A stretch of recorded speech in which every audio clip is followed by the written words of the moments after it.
Assalamualaikum warahmatullahi wabarakatuh. Alhamdulillah rabbil alamin wassalatu wassalamu ala asyrafil anbiya'i wal mursalin sayyidina Muhammad wa ala alihi wa sahbihi ajma'in. Rabbi shrah li sadri wa yassir li amri wa hlul 'uqdatam min lisani yafqahu qawli, amma ba'du. Kita sambung balik kitab kita ni, kisah-kisah tidak sahih di meja penceramah.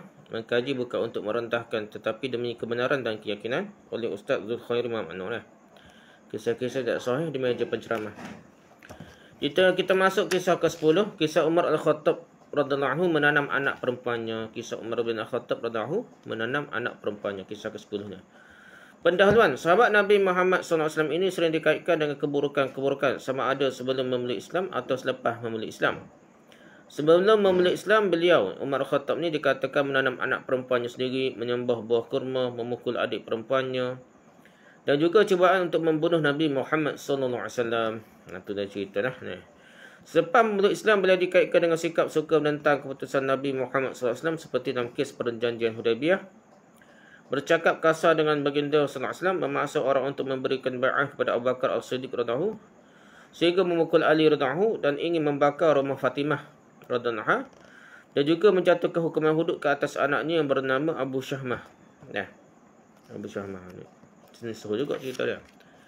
Ada kisah yang benar berlaku namun difahami secara silap, dan ada kisah yang direka-reka cipta lah oleh pihak musuh Islam, khususnya Syiah Rafidah dan pelipur lara dah, ustaz-ustaz selebriti dah, pelipur lara yang ingin mendapatkan perhatian dan rezeki.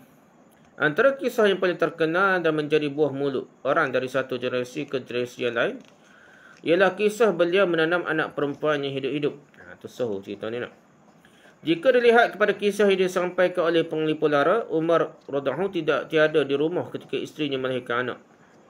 Disebabkan isterinya bimbang Umar akan membunuh anak perempuannya, isterinya telah bertindak mengubah tingkah laku dan pemakaian anaknya kepada cara lelaki, menyebabkan Umar tertipu selama 3 tahun.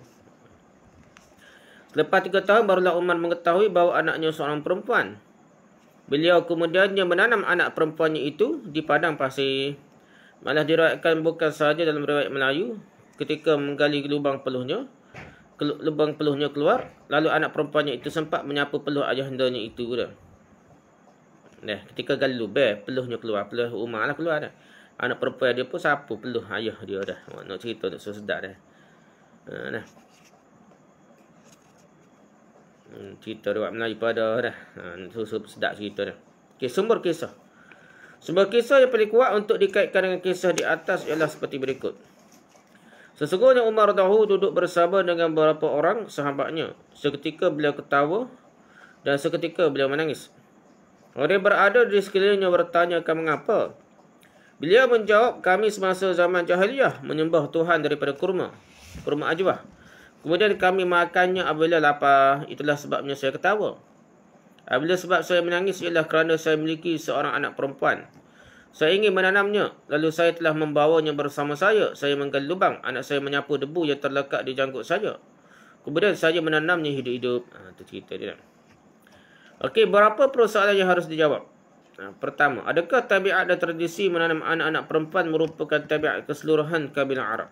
Adakah semua orang Arab ni, orang jahiliyah ni, semua kabilah, semua puak tanah hidup anak-anak dia dah? Adakah sebegitu dah? Satu tuduhan yang melulu kepada Arab jahiliyah, seolah-olah mereka merupakan satu bangsa yang sangat-sangat jahat dan langsung tiada nilai-nilai yang baik. Sedangkan Nabi Muhammad SAW sendiri secara tidak langsung mengiktiraf beberapa nilai murni yang terdapat pada mereka bangsa Arab. Mereka adalah bangsa yang menguruskan rumah Allah SWT di muka bumi ini, yang sentiasa menerima kunjungan daripada luar dari semasa ke semasa. Dia jaga Baitullah Al-Haram, itulah Mekah dah. Satu bangsa yang berpegang teguh dengan janji, tepat janji dia. Menghormati tetamu. Membela kaum sendiri yang tertindas. Anak kecil bunuh. Lagi bela dengan kaum dia. Kalau siapa-siapa pok dia kena tembak korek, dia balas, bunuh dah. Menyanjung tinggi perkembangan bahasa, jaga bahasa Arab dengan baik, sehingga diadakan pertandingan syair yang disertai pelbagai pelosok, jaga bahasa Arabnya. Bijak berniaga dan gagah mempertahankan kemuliaan kaum dan tanah air mereka. Itu bangsa Arab. Ini tidak menafikan bahawa banyak budaya buruk yang berlaku di kalangan mereka. Meskipun begitu, mereka lebih mulia jika dibandingkan dengan bangsa Parsi, Yang berbangga jika dapat berkahwin dengan ibu kandung sendiri. Tu berat lagi lah. Teruk sangat persilan. Lebih mulia daripada bangsa Romawi yang menjadikan wanita sebagai simbol seks semata-mata, malah sibuk dengan aktiviti bunuh-membunuh. Lebih mulia daripada bangsa Yunani yang tenggelam dalam keasyikan berfalsafah dan keasyikan seni telanjang dah. Falsafah Yunani Plato dah. Apa? Tuhan tak boleh taharuk bergeruk lah gapo tu. Yang detail-detail tu, cerita tidak tu adalah unsur falsafah dah. Plato Yunani ke apa dah. Aristotle apa dah. Tidak tepat jika kita katakan Nabi Muhammad SAW diutuskan pada kaum yang paling bermasalah sehingga kaum tersebut tidak menjadi rebutan Romawi dan Parsia. Tak tepatlah kita kata ada orang buat hebat Nabi ni dia boleh diutus kepada bangsa yang paling bermasalah, paling jahiliah, paling tolol, paling bodoh. Gitulah lebih kurang ada cerita buat gitu dah.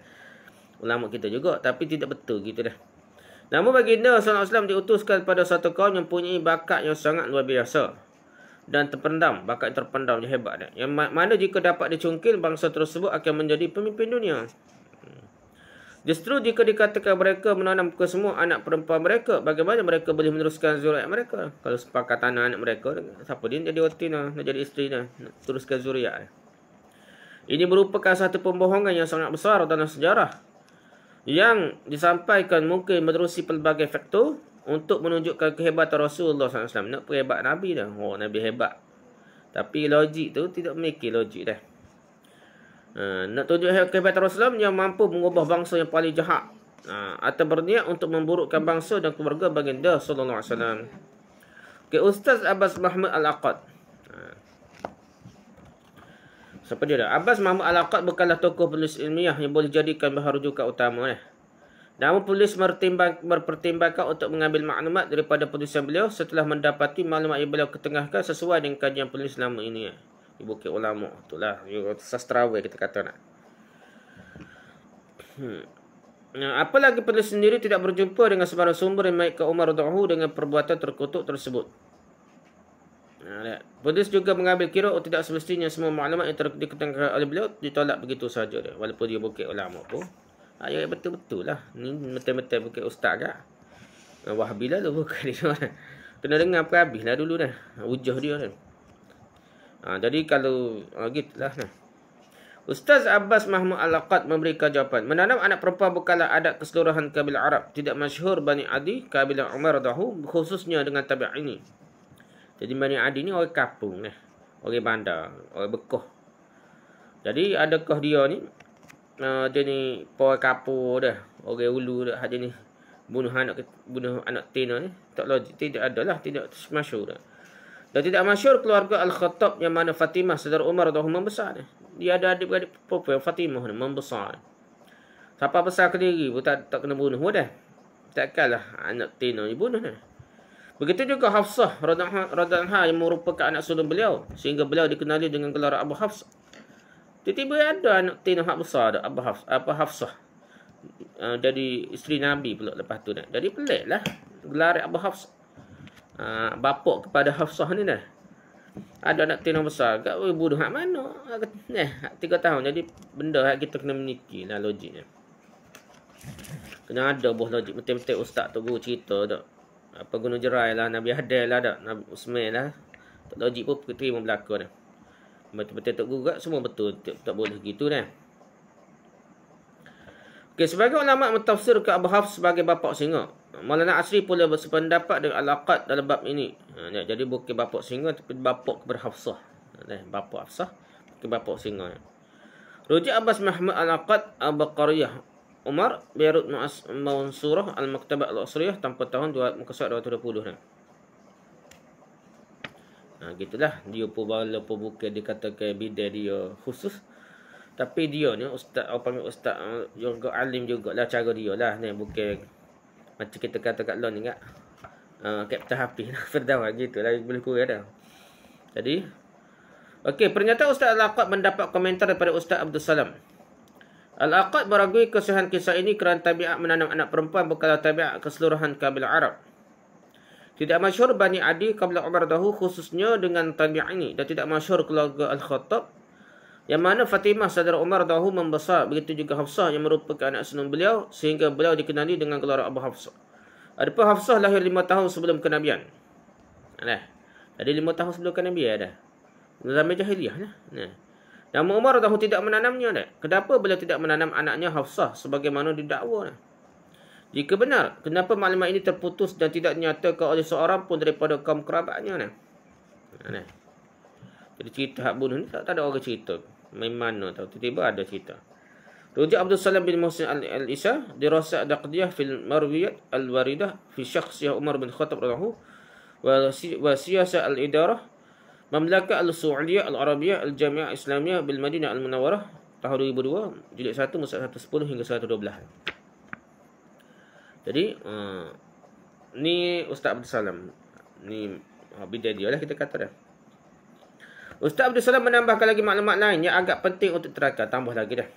Maklumat ini mengukuhkan lagi dakwaan bahawa kabilah Umar radhiyallahu iaitu Bani Ali tidak terlibat dalam dengan tabiat yang buruk ini, bunuh anak Tino lah. Kenyataan kan lelaki-lelaki lebih kurang gini cerita dia. Lelaki-lelaki daripada kalangan mereka menanam anak perempuan mereka secara hidup. Tabiat ini berluasa dalam kalangan Bani Tamim. Hak suhu dia. No, ni Bani Tamim tanah Melayu kata. Ngarut kan. Dari kalangan Bani Tamim, Qais bukan tanah Melayu tu ngarut. Tanah Tamim terkenal dalam bangsa Arab. Bukan tanah Melayu dia bangsa yang terkenal di memang lama dah kita tahu Tamim di Bani Tamim di Mekah ke apa dah. Di tanah Arab lah dah. Dalam kalangan Bani Tamim, Qais, Huzail, Kandah, Bikr dan Quraisy. Ni hak tanah hidup-hidup anak perempuan lah. Mereka menanam anak-anak perempuan kerana bimbangkan kepapaan. Apabila anak-anak perempuan mereka membesar dan untuk mengelakkan daripada celaan. Mereka juga melakukannya kerana takutkan kefakiran. Nah, dah situ kenyataan yang terang lah. Bahawa tak terlibat Bani Adi. Bani Umar Al-Khattab ni lah. Rujuk Abdul Salam bin Muhsin al-Isa dirasa naqdiyah muka 110. Meski begitu, terdapat juga kalangan ulama termasuk Maulana Asri Yusuf yang tidak bersetuju untuk mengaitkan tabiat ini dengan bangsa Quraisy dengan alasan-alasan tersendiri. Tapi Maulana Asri tak setuju Bani hak lain. Terlibat Bani Tamim ke apa tu terlibat. Dah. Dia kata tak terlibat jugalah. Tapi ni kata Bani Adi tak sebut. Dia kata terlibat Bani Tamim, Qais, Huzail, Kandah, Bikr dan Quraisy. Tapi ada Maulana Asri kata Quraisy pun tak terlibat juga dah. Pasal ramah otin apa dah. Dengan bahasa Quraisy, Maulana Asri tak setuju dengan mantuk Quraisy. Memang tak setuju dengan alasan-alasan tersebut dah. Manakala daripada surah At-Takwir ayat ke-9 yang bererti apabila anak-anak yang mati ditanyakan atas dosa apakah mereka dibunuh. Bukanlah dalil yang kukuh untuk menunjukkan keseluruhan bangsa Arab melakukan perbuatan terkutuk ini. Ayat tersebut khusus kepada golongan-golongan tertentu di samping memberikan amaran kepada kabilah lain agar tidak mengikuti perbuatan tersebut. Jadi tidak semua orang bangsa Quraisy nah. Bukan bangsa Quraisy tapi bangsa Arab dekat-dekat tu dah. Okey, tak apalah.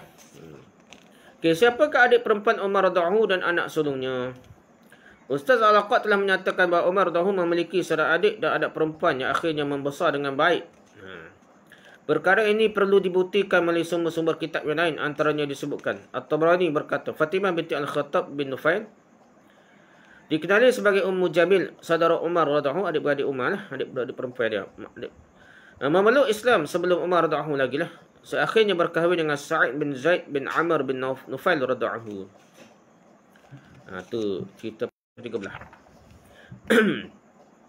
Seterusnya isteri pertama Umar radhiyallahu ialah Zainab binti Maz'un yang merupakan saudara perempuan kepada Uthman bin Maz'un radhiyallahu. Zainab bin Maz'un ni adik-beradik perempuan Uthman bin Maz'un radhiyallahu. Hasil perkahwinan mereka lahirlah dua orang anak iaitu Hafsah radhiyallahu. Jadi hasil perkahwinan Umar Al-Khattab ni dengan Zainab binti Maz'un ni, dua orang anak iaitu Hafsah radhiyallahu dan Abdullah yang dikenali sebagai Ibnu Umar. Hafsah pula ialah anak sulung mereka yang lahir 5 tahun sebelum kenabian. Jadi anak sulung tu bukan Ibnu Umar dah, Hafsah dah. 5 tahun sebelum kenabian lah kira. Beliau membesar dan akhirnya menjadi isteri Rasulullah SAW dan mendapat gelaran Ummul Mukminin. Ditegaskan sekali lagi jika benar Umar radhiyallahu mengikut jejak langkah tradisi jahiliyah dengan menanam anak perempuan hidup-hidup, kenapa beliau membiarkan sahaja Hafsah radhiyallahu membesar? Zaman jahiliyah 5 tahun sebelum kenabian lagi dah. Bagaimana pula dengan maklumat yang menyatakan Umar radhiyallahu menanam anak perempuan sulunya, sedangkan Hafsah radhiyallahu adalah anak perempuan sulunya yang lahir semasa jahiliyah, bukan zaman Islam, zaman jahiliyah lagi dah. Perhatikan semula pernyataan Ustaz Al-Laqad berkenaan kelahiran Ummul Mukminin Hafsah. Hafsah lahir 5 tahun sebelum kenabian. Rujuk Abbas Mahmud Al-Laqad Al-Baqariyah Umar Surat 202 dah. Poin kedua, adakah semua orang daripada Bani Tamim dan Bani-Bani lain terlibat dalam perbuatan ini? Berdasarkan penelitian yang dilakukan oleh alim ulama, khususnya sejarawan, pakar-pakar sejarah, bukan semua kalangan mereka yang melakukan perbuatan terkutuk ini. Bahkan ada kalangan mereka yang bertindak untuk menyelamatkan anak-anak perempuan daripada ditanam hidup-hidup. Ada kalangan mereka yang menjaga anak-anak tersebut sehingga besar. Apabila sudah besar, mereka akan membawa anak-anak tersebut dan dibuat tawaran sama ada ingin mengambil semula anak-anak mereka atau membiarkan mereka sahaja untuk yang menjaganya. Sebagai contoh disebutkan oleh Ustaz Abdul Salam. Dan setengah kalangan mereka membenci adat ini. Bahkan mereka mengambil anak-anak perempuan itu daripada bapa-bapa mereka untuk dipelihara dan menyelamatkan mereka daripada dibunuh. Antara mereka ialah Sa'ah bin Najiyah bin Uqal. Beliau yang terkenal banyak menyelamatkan anak-anak perempuan. Apabila Allah SWT mengutuskan Nabi Muhammad SAW sebagai Rasul, bila telah memiliki lebih daripada 100 orang jariah. Beliau ni siapa dia? Sa'ah bin Najiyah bin Uqal. Dia ada 100 orang jariah masa Nabi diutus jadi Rasul. Jariah. Cucunya ialah Farasdak Bersyaina, cucu kepada Sa'ah. Datukku yang menghalang pembunuhan dan menyelamatkan anak-anak perempuan daripada ditanam. Itu ceritanya. Rujuk Abdul Salam bin Muhsin Al-Isa' di Rawsat An-Naqdiyah 110 hingga 111. Okay, jika begitu, bagaimana dengan maklumat yang menyatakan bahawa kisah ini diperihalkan sendiri oleh Umar radhiyallahu anhu? Okay, maklumat ini tidak didapati dalam mana-mana kitab sirah dan kitab-kitab sejarah yang mu'tabar, sehingga menyulitkan pengkajiannya. Kitab Ibn Ishaq pun ada kritik. Kitab Waqidi pun, berat-berat Waqidi pun tak ada jumpa dah. Okay, pelik lah memang dah. Ustaz Al-Laqad mengemukakan hasil penelitian beliau selama ini. Kisah ini bercampur-campur bau dengan keraguan. Sekejap beliau ketawa dan sekejap beliau menangis. Ia berlaku dalam tempoh yang sama. Setelah mereka kisah ini ingin menunjukkan perbezaan beliau semasa jahiliyah dengan semasa Islam. Dan doa ini semakin diragui ketika kemuncaknya, yang mana dinyatakan anak perempuan kecilnya telah menyapu debu yang terlekat pada janggut ayahnya dah. Tambah nak suruh sedap cerita tu. Rujuk Abbas Mahmud Al-Laqad Al-Baqariyah Umar Surat 202 dah.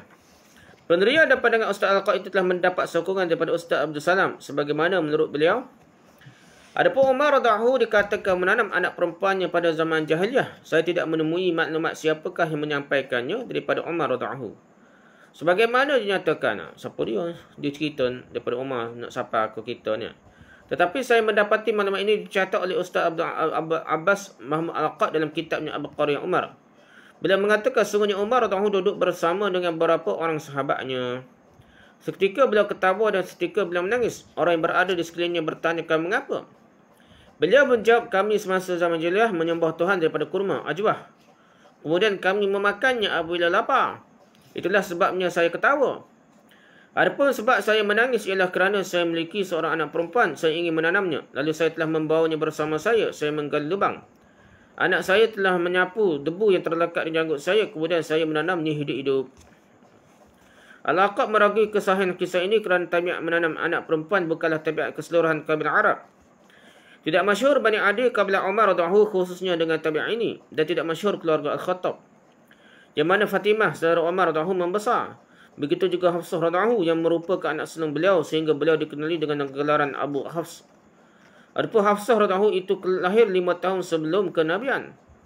Namun Umar radhiyallahu tidak menanamnya. Kenapa beliau tidak menanam anaknya Hafsah radhiyallahu sebagaimana didakwa? Jika benar, kenapa maklumat ini terputus dan tidak dinyatakan oleh seorang pun daripada kaum kerabatnya?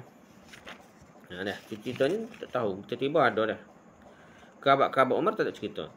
Rujuk Abdul Salam bin Muhsin Al-Isa' di Rawsat An-Naqdiyah muka surat 110 hingga 112.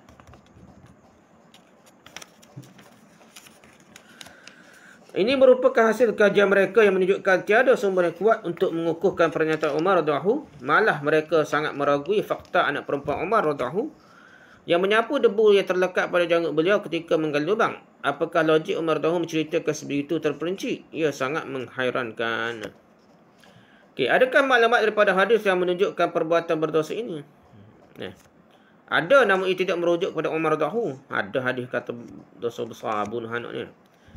Okey, seorang yang bijak dan bermarah seperti beliau tidak akan melakukan perkara ini. Dia orang bandar, kata-kata orang ilir ni. Orang bandar ni tak buat kerja bodoh gini ni. Jahat-jahat dia apa dia? Diriwayatkan oleh Al-Nu'man bin Bashir. Saya mendengar Umar bin Khattab radhiyallahu berkata, ditanya tentang firman Allah SWT yang bermaksud dan apabila anak-anak perempuan yang mati ditanam ditanya. Beliau berkata, Qais bin Asim menemui Rasulullah SAW dan berkata, setelah menanam 8 orang anak perempuanku pada masa jahiliah. Qais bin Asim katanya. Saya ingin menebus setiap mereka dengan seorang hamba. Saya juga merupakan seorang pemilik unta. Rasulullah SAW berkata, tebuslah seorang dengan seekor binatang jika kau mahu. Baru Nabi buh jika kau mahu.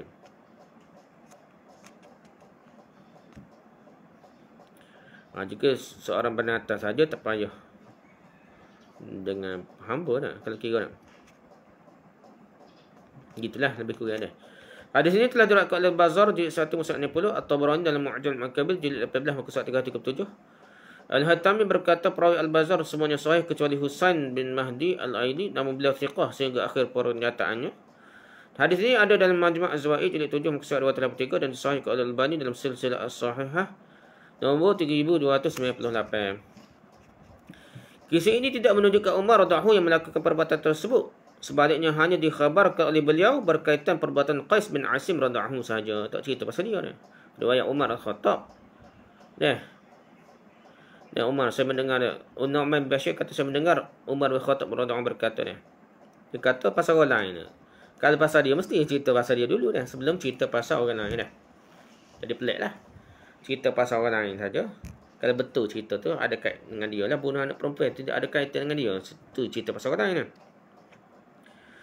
Kisah ini tidak menunjukkan Umar radhiyallahu yang melakukan perbuatan tersebut. Sebaliknya hanya dikhabarkan oleh beliau oleh Umar berkaitan perbuatan Qais bin Asim radhiyallahu sahaja. Jadi tak cerita pasal dia, cerita pasal Qais bin Asim. Sesiapa yang ingin mengaitkannya dengan perbuatan Umar radhiyallahu secara automatik terbatal lah dengan kisah dengan hadis yang sahih ni. Selain daripada itu, terdapat satu lagi hadis yang ada menjelaskan adab ini.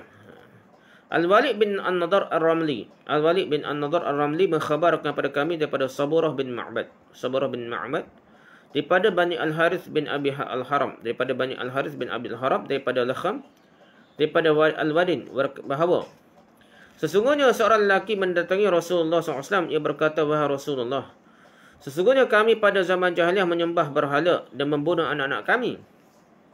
Saya memiliki seorang anak perempuan. Apabila saya memanggilnya, ia akan datang dengan perasaan gembira. Saya memanggilnya satu hari, lalu dia mengikuti saja.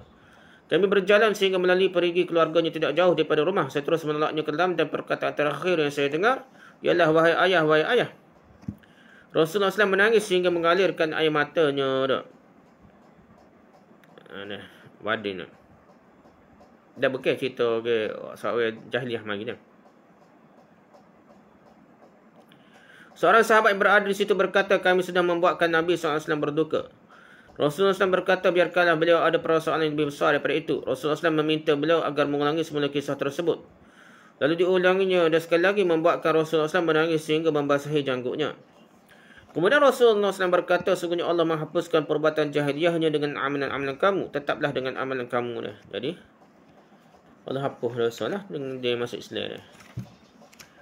Abdullah bin Abdul Rahman Ad-Darimi As-Samarqandi, Sunan Ad-Darimi, Tahqiq Said Ibrahim dan Ali Muhammad Ali Al-Qairah, Darul Hadis 2010.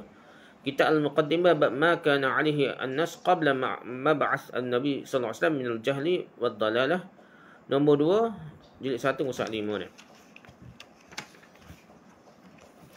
Kisah ini juga tidak dikaitkan dengan Umar radhiyallahu. Langsung tidak disebutkan nama beliau di samping ada perbezaan antara hadis ini dan kata-kata Umar radhiyallahu sebelum ini lah. Ni tak cerita lah. Tadi sebut Qais bin Asim, tak cerita siapa dia cerita dia.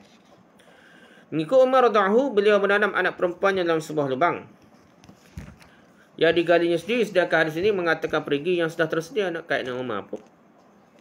Cerita lain ni, hang turut dalam telaga kita kata dah. Jadi sekiranya hadis ini sahih sekalipun ia bukan kisah Umar radhiyallahu. Perlu juga dimaklumkan bahawa terdapat ulama yang masih mencermati kedudukan hadis ini kerana diriwayatkan oleh Al-Wadin. Nama penuh beliau adalah Al-Wadin bin Atta' bin Kinanah bin Abdullah bin Misdaq Al-Khuzai. Wafat 147 Hijrah. Juga dikenali sebagai Abu Kinanah. Antara ulama yang menerima beliau ialah Imam Ahmad, Ibn Ma'in, Duhaim dan Abu Daud. Manakala antara kumpulan ulama yang menolaknya ialah Al-Jazadani, Ibn Sa'ad dan Ibn Qani'. Ni ada orang tolak tak terima dia. Dhaif ni kata dia. Rujuk Ibn Hajar Asqalani Tahzib At-Tahzib jilid 7 muka 465 hingga 466. Dalam Taqrib At-Tahzib Al-Hafiz menambahkan sedikit maklumat ni. Padahal Tahzib At-Tahzib ni besar lagi ni.